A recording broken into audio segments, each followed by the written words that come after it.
Good morning from Badrinath. ఇప్పుడే లేచినాం, fresh up అయినాం. So ఇక్కడ నుంచి ఇప్పుడు మానా విలేజ్, ఇండియాస్ లాస్టెస్ట్ విలేజ్ వెళ్ళాలని రెడీ అవుతున్నాం.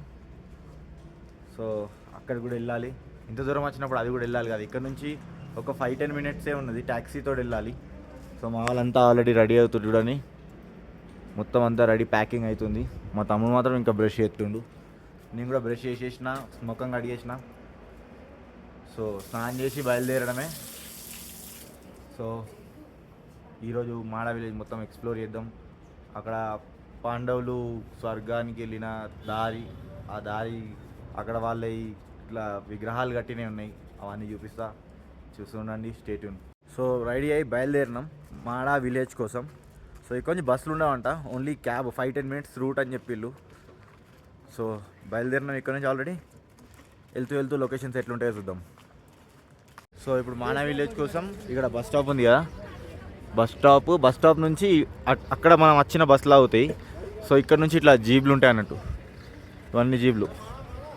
మానా విలేజ్ కోసం ఇక్కడ 50 రూపీస్ పర్ పర్సన్ మానా విలేజ్కి. సో మేము ఇప్పుడు ఈ జీబ్ ఎక్కి మానా విలేజ్ దగ్గర వెళ్తాం.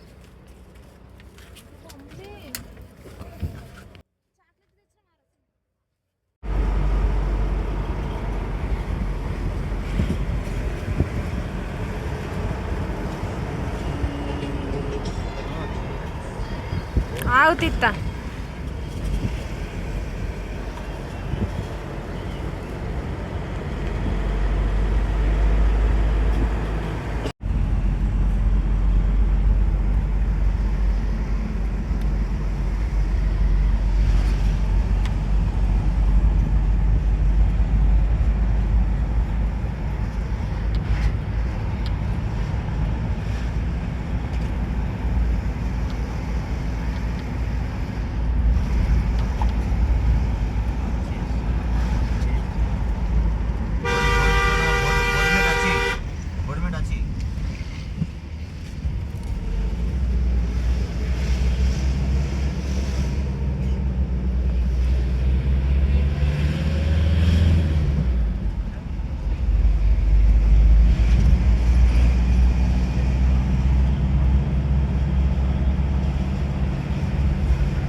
ఇప్పుడే మాడా విలేజ్ రీచ్ అయినాం. ఇక్కడ స్టాప్ చేసిండు, మాకు కొంచెం కూడా బోర్డు ఉండే, ఇక్కడ స్టాప్ చేసిండు. ఇక్కడ నుంచి ఆర్మీ వాళ్ళు కూడా చాలామంది కనిపిస్తున్నారు. అసలు లొకేషన్ కూడా సూపర్ ఉన్నది. అసలు అదేదో కొండల్ని మనం వాల్పేపర్లల్లో, సిస్టమ్లల్లో వాల్పేపర్ పెట్టుకోవడం చూస్తాం చూడు, అట్లా అనిపిస్తున్నాయి ఇక్కడ కొండలు సేమ్. మన అక్కడ కొండలు ఇట్లా మొత్తం చెట్లతో నిండి, ఇక్కడ మొత్తం ఘాస్ తోటి, గడ్డితోటి నిండి ఎక్దమ్ స్మూత్గా కొండలు, సూపర్ ఉన్నాయి కొండలు. సో ఇంకా ముంగడ మళ్ళీ చూద్దాం మనం. సో దిగేసి ఛాయలు తాగేసి కొంచెం మూడ్ ఫ్రెష్ అయింది. సో ఇప్పుడు లెట్స్ గో టు భీమ్కుండ్ పోవాలి. ఇక్కడ ఇంకా స్టాచ్యూస్ ఉంటాయి, స్వర్గానికి నడిచిన దారి అన్నీ ఇక్కడ అన్నీ 500 మీటర్స్ లోపట్లోనే ఉన్నాయంట. సో అవన్నీ ఎక్స్ప్లోర్ చేయాలి. సో దీని తర్వాత మళ్ళీ వసుధారకు 5 కిలోమీటర్స్ ట్రెక్కింగ్ ఉంటుంది, అటు కూడా వెళ్దాం మనం.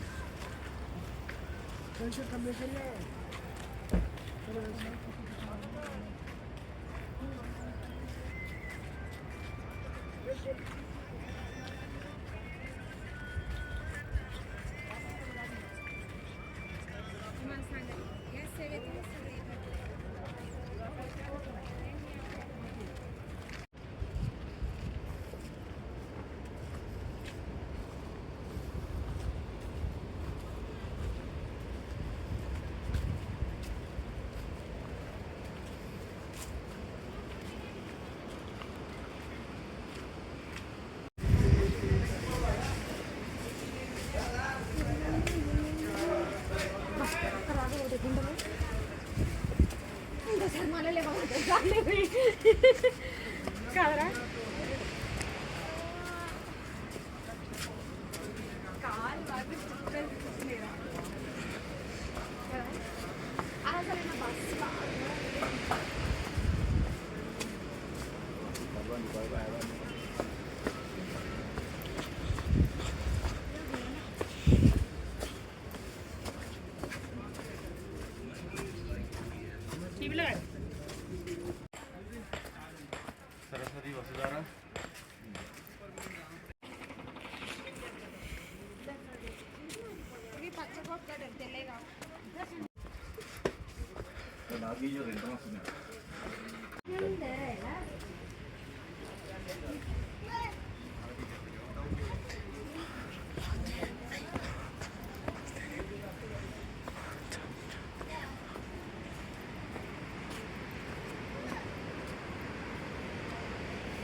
సో ఫస్ట్ మనం పోయేది గణేష్ గుహ. ఈ ఎదురుగా కనిపిస్తుంది కదండి ఇది. సో ఇక్కడ గణేష్ గుహ అక్కడ పైన జెండా కనిపిస్తుంది, అది గుడి. ఇప్పుడు ఫస్ట్ గణేష్ గుహ దర్శనం చేసుకొని దాని తర్వాత ఇంకా ముంగడికి వెళ్తాం. ఇది ఎంట్రన్స్ గణేష్ గుహకి. వచ్చేసింది గణేష్ గుహ. సో ఇక్కడ గణేష్ దగ్గరికి వచ్చినాం.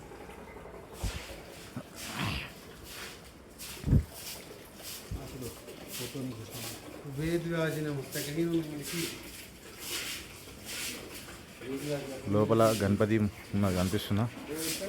లోపల గణపతి ఎక్కడనైతే ఉన్నాడో గుహ అక్కడ కనిపిస్తున్న గణపతి. ఇదంతా గుహ, లోపల గణపతి ఉన్నది. ఇక్కడ నుంచి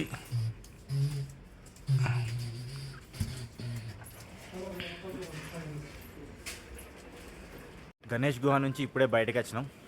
ఇంకా ముంగట ఇంకా ఏం గుహ ఉంది? ఈ టెంపుల్లో వేదవ్యాస మహర్షి మహాభారతం చెప్తుంటే గణేశుడు కూర్చొని రాచుకున్నాడు అన్నట్టు. సో ఇక్కడ ఆడ గుహలో కూర్చొని గణేశుడు దాన్నంతా రాసుకున్న ప్లేస్ ఇది, గణేష్ గుహ. సో ముంగట మహర్షి ఇంకో గుహ ఉంటుంది.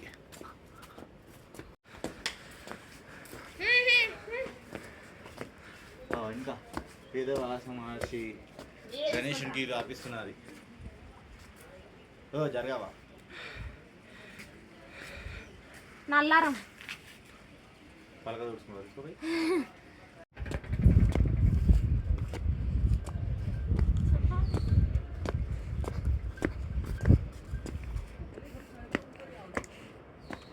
कैसे उतरिए ऐसी नल तो वैसे से आओ.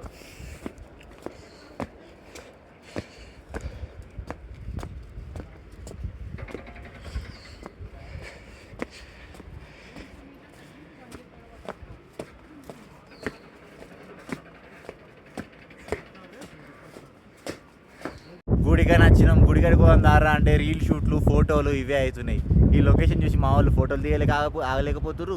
నేనేమో ముంగడికి పోదాం ఇంకా ట్రెక్కింగ్ ఉందా అంటే ఇంకా అర్థలేదు. సో కానీ లొకేషన్ కూడా తక్కువ అంచనేయదు. లొకేషన్ అయితే వేరే లెవెల్లో ఉంది ఇక్కడ.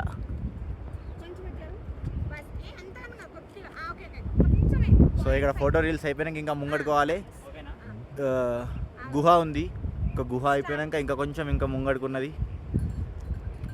So photo section video section ఇప్పుడు అయిపోయింది. దగ్గర దగ్గర ఒక 2 గంటలు అయింది ఫోటో సెక్షన్ వీడియో సెక్షన్కే. ఇంకా కొంచెం ముంగట్టుకోవాలి, ఇంకొక గుహ ఉంది. సో వేద వ్యాస గుహకి వచ్చేసినాం ఇప్పుడే.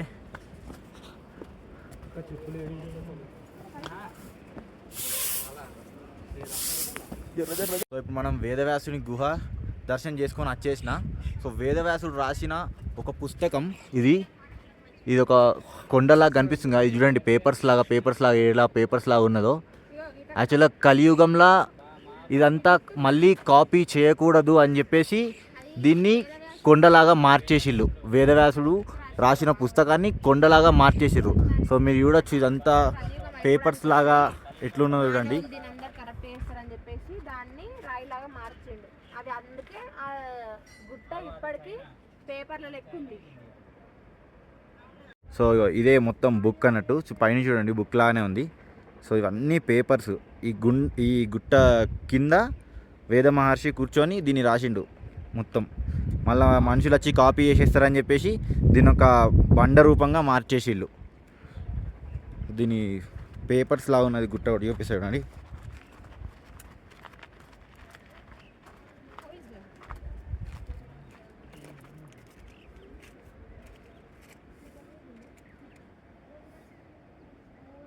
సో ఇక్కడ దర్శనం అయిపోయింది. ఇప్పుడు ఇక్కడ నుంచి భీమ్కుండ్ వెళ్తున్నాం మేము. భీమ్కుండ్ తర్వాత వసుధార వెళ్తాం మళ్ళీ. సో భీంపూల్కి ఇప్పుడు వెళ్తున్నాం. ఇగో సో భీమ్కుండ్ భీమ్కుండ్కి వెళ్తున్నాం. ఇక్కడ నుంచి 300 మీటర్స్ ఉన్నది. అటు పైకి వెళ్తే వేదవ్యాసుని గుహ, కిందనేమో గణేషుని గుహ ఉండే. అవి రెండింటి మధ్యలో నుంచి ఒక 300 మీటర్స్ ఇటు డౌన్ ఉంది. అక్కడికి వెళ్తే భీమ్కుండ్ ఉంది. ఇక్కడ ఇల్లుల మీద ఒక్కొక్క అంటే పెయింటింగ్స్ చేసిర్రు. एकदम సూపర్ పెయింటింగ్స్ ఉన్నాయి ఇల్లుల మీద. చూడండి, ప్రతి ఒక్క ఇల్లుకి ఒక్కొక్క పెయింటింగ్ సూపర్ ఉన్నాయి. పెయింటింగ్స్ కూడా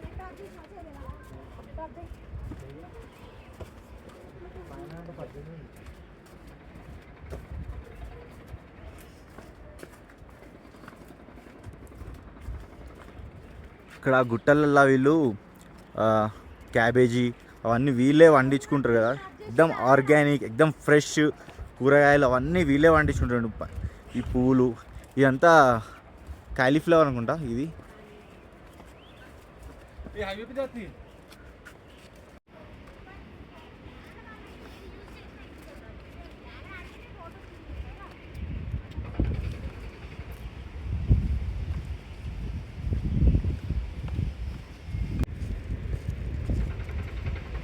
మా వాళ్ళందరూ కిందికి దిగుతారు భీమ్కుండ్ కోసం. సో నేను కూడా ఇంకా కిందికి దిగాల.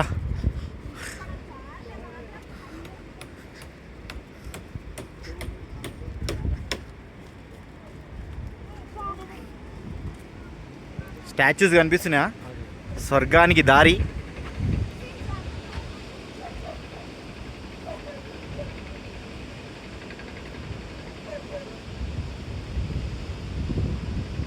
ఇది స్వర్గానికి దారి అన్నట్టు. ఇది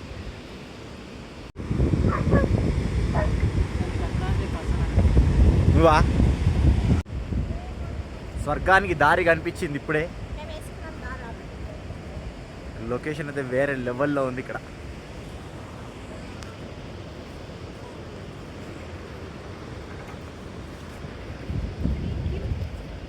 సరస్వతి నది ఇక్కడ ఒక్క కాడనే కనిపిస్తుంది అంటారుగా. సరస్వతి నది ఎంత బాగుంది తెలుసా, ఎంత బాగుందంటే సూపర్ వ్యూ. అసలు పిచ్చి ఉంది వ్యూ, వేరే లెవెల్ ఉంది. ఒక్క నిమిషం వచ్చేసాం సరస్వతి నది దగ్గరికి. బైజీ एक मिनट. ఇదంతా సరస్వతి నది.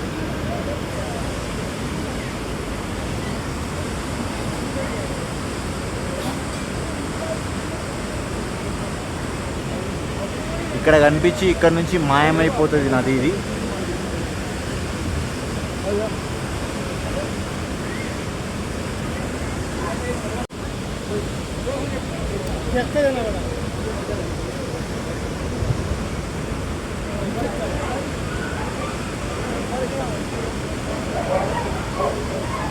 ఎంత వాటర్ ఫ్లో ఎంత ఉంది చూడండి. వెళ్తున్నా సరస్వతి చిన్న ఒక దార ఉంటుంది.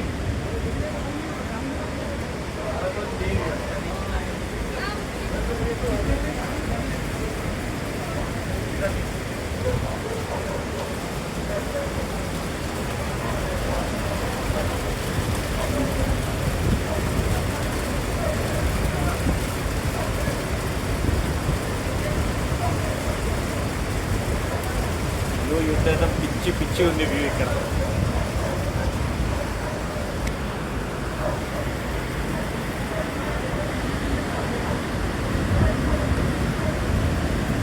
ఇక్కడ రెయిన్బో కూడా వచ్చింది చూడండి.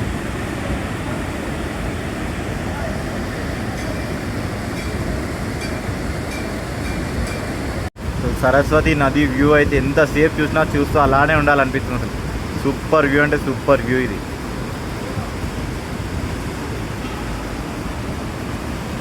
పైకి చూస్తే వ్యూ ఇంకా వేరే లెవెల్లో ఉంది చూడండి.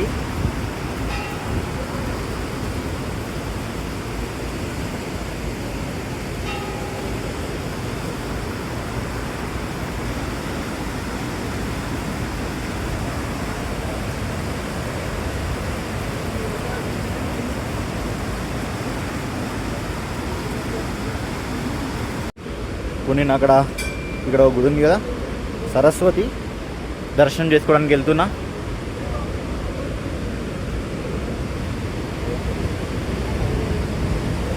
శ్రీనివాస్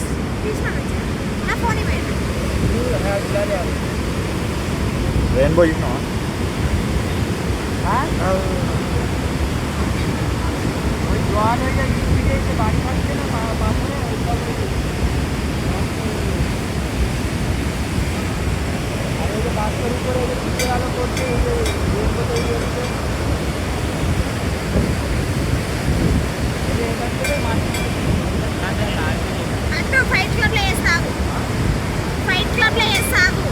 సరస్వతి దేవి దర్శనం అయిపోయింది. సరస్వతి నది ఇక్కడ ఒక్క కాడనే దర్శనం ఇస్తుంది, అది కూడా చూసేసినాం. సో ఇక్కడ నుంచి పాండవులు స్వర్గానికి వెళ్ళిన చోటు, అంటే ఇక్కడ నుంచే స్వర్గానికి వెళ్ళిరని పాండవులు. సో మనం ఇక్కడ నుంచి పార్ట్ 2లో చూద్దాం. పార్ట్ 2 కోసం సబ్స్క్రైబ్ చేసుకొని లైక్ చేసి ఉండండి వీడియోని ప్లీజ్.